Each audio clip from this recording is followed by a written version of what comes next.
নমস্কাৰ মই ধীৰু গগৈ এটা কথা আলোচনা কৰিব বিচাৰিছিলোঁ আপোনালোকৰ লগত কথাটো হ'ল যে এই যিসকল বিধানসভাত আমি জনপ্ৰতিনিধি বুলি নিৰ্বাচিত কৰি পেলাই পঠাইছোঁ তেওঁলোক যেতিয়া আমি গম পালোঁ সময়ত যে তেওঁলোক আচলতে পত্নীৰ প্ৰতিনিধি হৈ পেলাইহে বিধানসভাত জয়ী হোৱাৰ নিৰ্বাচনত জয়ী হোৱাৰ পাছত তেওঁলোকে কামবোৰ কৰিবলৈ লৈছে তেতিয়া আমি সকলোৱে আঘাত পাইছোঁ আৰু এটা ক্ষোভৰ আমাৰ ক্ষোভ এটা প্ৰকাশ কৰিব আমি বিচাৰোঁ আৰু এই ক্ষোভ প্ৰকাশৰ মাধ্যমটো আমাৰ নিৰ্বাচন ভোটৰ জৰিয়তে আমি ক্ষোভটো আমি প্ৰকাশ কৰি দেখুৱাব পাৰোঁ তেওঁলোকক কিন্তু এতিয়া সমস্যাটো হৈছে কি আমাৰ বিৰোধী দলসমূহ যোনখিনি আছে তেওঁলোকে সকলোৱে মিলিত প্ৰচেষ্টাত যদি এই ২৬ৰ দেওনাটো পাৰ কৰিলেহেঁতেন বা ঐক্যবদ্ধ হিচাপে যদি তেওঁলোকে যুঁজিম বুলি আমাক প্ৰতিশ্ৰুতি এটা মনত আমাক আশাৰ বতৰা দেখুৱাইছিলে কিন্তু সেইটো যদি ফলপ্ৰসূ কৰিলেহেঁতেন আমাক যদি এটা এছুৰেঞ্চ দিলেহেঁতেন তেতিয়াহ'লে আমি এটা আনন্দৰে আমি সমৰ্থন বা আমাৰ এটা মনত উৎসাহ থাকিলেহেঁতেন সকলোৰে মানে সকলো আমি সাধাৰণ ৰাইজৰ এতিয়া তেওঁলোকৰ দেখা পাওঁ কোনোবাটো দলে কয় আমি ১২৬টা সমষ্টিতে প্ৰাৰ্থীত খাৰা কৰাম কোনোবা এটা দলে প্ৰেছ মিট পাতি কয় বা বিভিন্ন সংবাদ মাধ্যমৰ আগত বা সামাজিক মাধ্যমত কয় কোনোবাটোৱে কৰে য'ত নেকি বিৰোধী দলৰ সভাপতি থাকে তাত কয় যে আমি সেইটো সমষ্টিটো আমাৰ প্ৰতিনিধি থাকিব তাৰমানে এইটোৱে বুজি পাইছোঁ যে তেওঁলোকৰ মাজত কোনো ঐক্যবদ্ধতাৰ আমি চিম্পটমছ দেখা নাই এতিয়া তেওঁলোকক এজ এ সাধাৰণ মানুহ হিচাপে আমি এটাই কথা ক'ব বিচাৰোঁ যে আপোনালোকে যে খেলা হবে কৈ আছে খেলা কাৰ লগত হ'ব তেওঁলোকে নেখেলে তেওঁলোকে হাচিল কৰে দখল কৰে তেওঁলোকে সেই দখলদাৰীৰ লগত আপোনালোকৰ এই খেলা ইমান সাধাৰণভাৱে খেলা এই খেলাত আপোনালোকে কোনো ফলেই বিগত যিমানবোৰ বিধানসভাই হওক লোকসভাই হওক আমি যেনেকৈ আমাক হতাশগ্ৰস্ত কৰি আহিছে ঠিক তেনেকৈ এইবাৰো হতাশগ্ৰস্তই কৰিব যদিহে আপোনালোকে ঐক্যবদ্ধ হিচাপে নেখেলে ঐক্যবদ্ধ যদি নহয় আৰু আমিও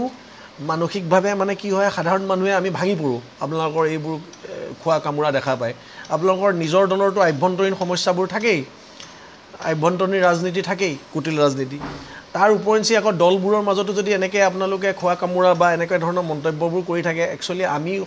আপোনালোকক সমৰ্থন কৰিবলৈ অকণমান মানে খেলি মেলি লাগে আমাৰ কেনেকৈ আপোনালোকক সমৰ্থন কৰি যাম কেনেকৈ কি কৰিম ভাবিবই নোৱাৰোঁ মানে এনেই মানসিকভাৱেই হওক বা হেৰিভাৱে হওক আমি সামাজিক মাধ্যমতে সাধাৰণ এটা পোষ্ট দি পেলাই হওক সমৰ্থন কৰিবলৈ দ্বিধাবোধ কৰিবলৈ লগীয়া হয় গতিকে আপোনালোকে মোৰ বোধেৰে যিহেতু গণতন্ত্ৰত এতিয়া সচেতন মহলে আপোনালোকক সমৰ্থন কৰি আছে সচেতন মহলে আপোনালোকক সমৰ্থন কৰে কিন্তু দুৰ্ভাগ্য গণতন্ত্ৰৰে দুৰ্ভাগ্য যে ইয়াত মগজুৰ গন্তি নহয় হয় মূৰৰ গতিকে সচেতন মানুহে সমৰ্থন কৰি পেলাই কেৱল ফেচবুকত আপোনালোকক সমৰ্থন কৰা দেখিলে এইটো বুলি ভাবি নল'ব যে এটা ঢৌৰ সৃষ্টি হৈছে ঢৌটো সৃষ্টি তেতিয়াহে হ'ব এই ঢৌ চুনামীৰ ৰূপ ল'ব লাগিব তেতিয়াহে আপোনালোকে পৰাভূত কৰিব পাৰিব আপোনালোকৰ যাৰ লগত আপোনালোকে যুঁজিবলৈ গৈ আছে কাৰণ তেওঁলোকৰ বুথ কমিটি পৃষ্ঠা প্ৰমুখ সাংগঠনিক দিশত ইমানেই শক্তিশালী ভাতৃ সংগঠন যিমানবোৰ আছে তেওঁলোকক সহায় কৰি সংগঠন বাকী আমাৰ ৰাজ্যৰ যোনবোৰ ছাত্ৰ সংগঠনে কওক কিবা সংগঠনে কোন কাৰ লগত কি হেৰি কৰি থৈছে কোনো ঠিক নাই যোৱাবাৰ লোকসভা নিৰ্বাচনত আপোনালোকে দেখাই পাইছে আমাৰ জনপ্ৰিয় নেতা গৌৰৱ গগৈক সোঁহাত বাওঁহাত সকলো চেং মাছ যেনেকৈ বৰশীত টানে তেওঁ সোঁহাত বাওঁহাত সকলো টানি পেলাই নাইকিয়া কৰি দিছে তে এইবাৰ কি নহ'ব নেকি এইবাৰো হ'ব আপোনালোকৰ কিমান নেতা আপোনালোকৰ বাঘা নেতা হঠাৎ জাম্প মাৰিব ৰাতিটোৰ ভিতৰতে নিৰ্বাচনৰ আগে আগে ঠিক নাই গতিকে সকলো ধৰণৰ অভিমন্যুৰ বেহুত নুকুমোৱাৰ আগতেই আপোনালোকে ঐক্যবদ্ধ হৈ পেলাই আপোনালোকে এইবাৰ এটা আমাকো আপোনালোকে এটা আস্থাত ৰাখক আমাৰো আমি যাতে আপোনালোকক আস্থাত ল'ব পাৰোঁ বিশ্বাসত ল'ব পাৰোঁ যে এইবাৰ হ'ব